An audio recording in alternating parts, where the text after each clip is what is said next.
All right, our next story comes from Security Week, and the title here is Millions Impacted by PowerSchool Data Breach. The PowerSchool is a service provider for uh, primary or for public, I guess it's really any kind of public schools. I think private schools use them as well. But sometime in the early part of January, which is 2 or 3 weeks ago, it was uncovered that one of their customer support portals had been breached. And through kind of dribs and drabs of information leaked, not necessarily leaked, but provided by the company and also by the adversary to the media, that it's come out that this portal was accessed by a stolen credential, which was not protected with multi-factor authentication, and there was quite a lot of data impacted by this, an unfortunate amount of data. So the Toronto, just as an example, the Toronto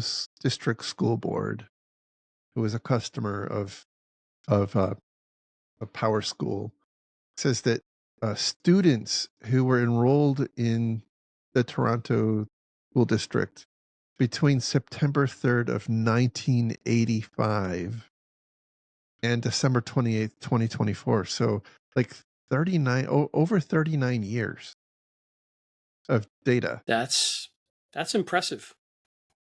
were stolen. And apparently it was about 100 and they say 150 fields for each student, and then 97 fields for the for staff.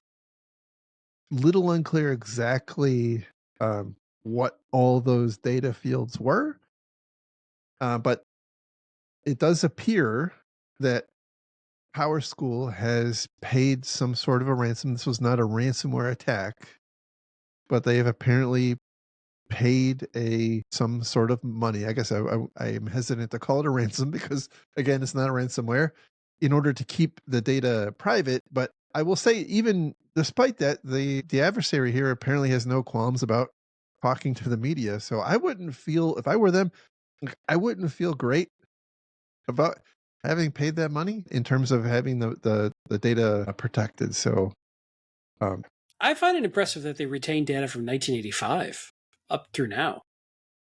That's it's non-trivial.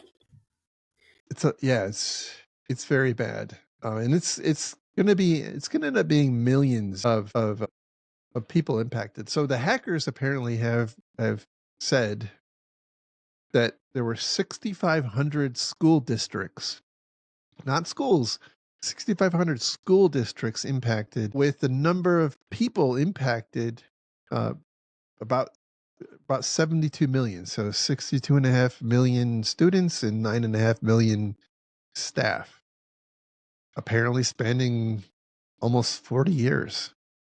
So, look, I think somebody said, I saw somebody post this on infosec.exchange, like, you can't steal data that you don't keep, or people can't steal data Sure. that you don't keep. There is no excuse. I cannot think of an excuse or a valid reason to keep student information going back 40 years in a database. Like I don't understand what goes through your mind when you think that's okay. Unless there's some regulatory requirement for some reason, but you would still think this would be like offline storage or something. But man, 85. You were what? Like you were 43 in 1985, right? Yeah, I was in my middle ages. Yeah, I hit Yeah. middle age about then. Yeah, you're looking good. You're looking good for 83. Thank you. Thank you. I feel pretty good. So the other thing that seemed problematic to me is that uh, the process of figuring out whether or not you're impacted as a school district seems like a DIY adventure.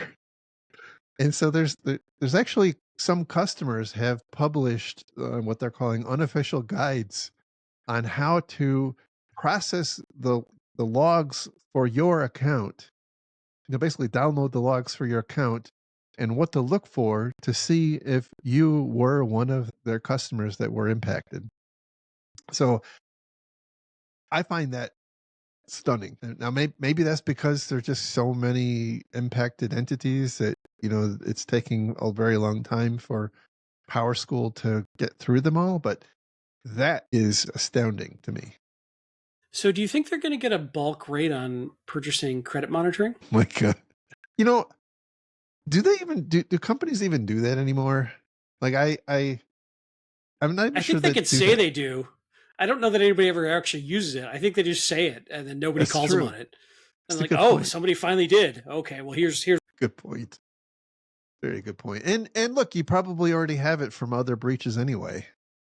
I have 74 different credit monitorings going right now. They're fighting with each other. Good, good, good. So again, I think the issue for me, there's kind of two issues. One is from the perspective of um, a consumer. Like you've got to. I don't know what you could have done here, right?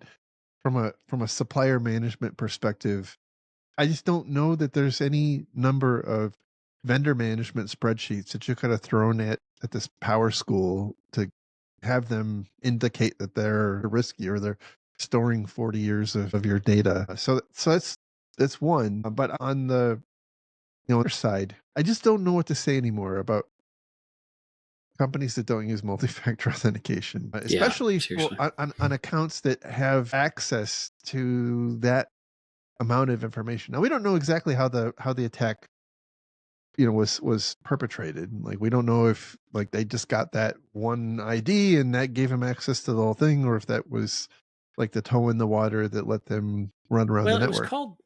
it was called a maintenance account. So that to me indicates like admin Oh, there level. you go. And there's something else you could do, which is what I've been preaching for a while, which is move to the survivalist compound and homeschool your children and detach from all of this, like I am doing, and swearing off all technology. Good. A good idea. I mean, it's really your only option. And don't say we didn't warn you. Thought leadership right there. I can sell you your own bunker for a very reasonable 2.8 Thought, million. thought leadership. I mean, this is the kind of advice that our listeners have really come to rely on. The awkward part of homeschooling my children is I don't have any. So I keep finding children to homeschool, and their parents really don't like them. I thought you were talking about your cats. No, they don't listen. Well, my kids don't listen either. At least that's consistent. All I right. don't even know where I'm going. This has gone off the rails. Let's move on.